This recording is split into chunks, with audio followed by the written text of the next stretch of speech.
Waalaikumsalam warahmatullahi wabarakatuh.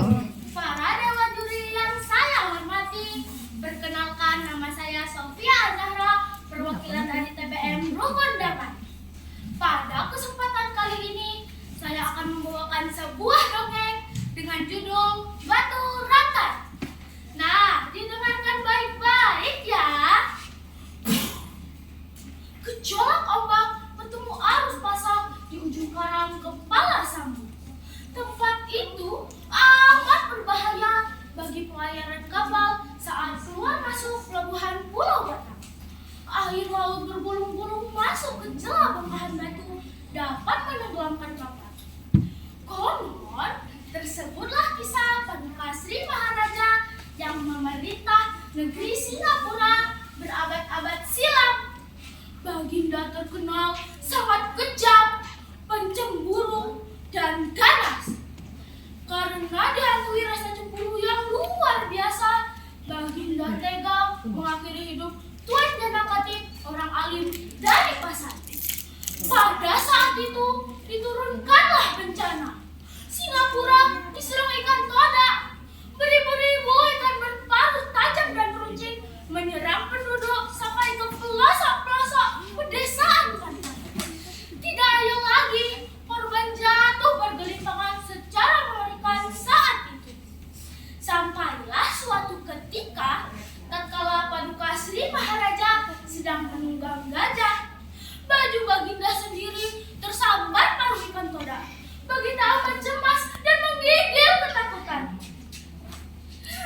Tolong! Bajuku robek!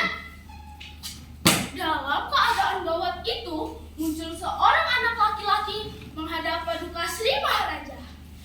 Percuma tuanku, kota Singapura ini dipagar dengan betis manusia. Sampai habis rakyat Singapura ini pun, serangan ikan todak tidak akan terelakkan. Hei Ibra, menurut pahamu bagaimana? Siapa kalian? Kecil-kecil begini telah berani memberi paham kepada kami. Awas, jika engkau mempermainkan kami, nyawamu akan terancam. Ampun tuanku, hamba bernama Kabil. Hamba datang dari Hulu Bintang Penaungan. Hamba hidup di pinggir laut. Hamba tahu betul sifat ikan todak. Yang dapat melumpuhkan serangannya bukan betis manusia, tetapi batang pohon pisang. Oleh karena itu, hamba mohon agar Singapura ini dipagar dengan batang pohon pisang, tuanku. Setelah berpikir sejenak, Paduka Sri Maharaja pun bertitah. Wahai segala panglima, rakyatku sekalian, akulah batang pohon pisang sebanyak-banyaknya.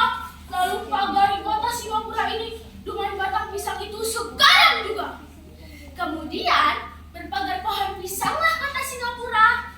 Konon, sesudah itu tersangkutlah beribu-ribu ikan todak di batang pohon pisang pemagar kota Singapura.